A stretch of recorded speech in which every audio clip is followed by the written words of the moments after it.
నచ్చిన మెచ్చిన 50 సంవత్సరాలు సుదీర్ఘంగా ఉన్నటువంటి పుల్లాకృష్ణ గారి కుటుంబం, తనేలు వెంకటేష్ బాబు గారు, మా టీం అందరం కూడా చీరాలను పరిరక్షించి అభివృద్ధి పదంలో తీసుకెళ్తామని ఎలక్షన్ అయిన తర్వాత మనకు ఓటు వేసినా వేయకపోయినా ఎవరి మీద కక్ష కార్పణ్యం పెట్టుకోకుండా ఈ 5 ఏళ్ల మాదిరిగానే సుపరిపాలన అర్పిస్తామని మీరందరూ కూడా 11వ తారీఖు ఉదయాన్నే దూర ప్రాంతాల్లో ఉన్న అందరిని పిలిపించి వృద్ధులను ఉదయాన్నే ఓట్లేయించి ఏ బూత్లో ఉన్నా మీరు ఓట్లేసి ఆశీర్వదిస్తే 5 సంవత్సరాలు మీరు నాయకత్వాన్ని చేయించుకొని వ్యాపారం చేసుకునే పరిస్థితిని మేము కల్పిస్తామని, మీరు ఆశీర్వదించాలని, మీకు సేవ చేసే భాగ్యాన్ని కల్పించాలని మనసారా కోరుకుంటూ సెలవు తీసుకుంటాం.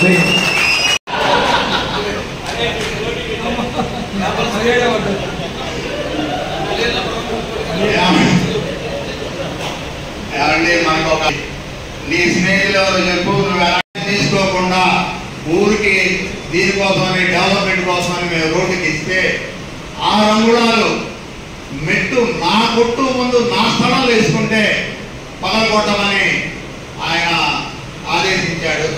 దేవుడి దైవం ఏంటంటే అది పగలగొట్టకుండానే ఆయన వెళ్ళిపోయాడు అవతలికి.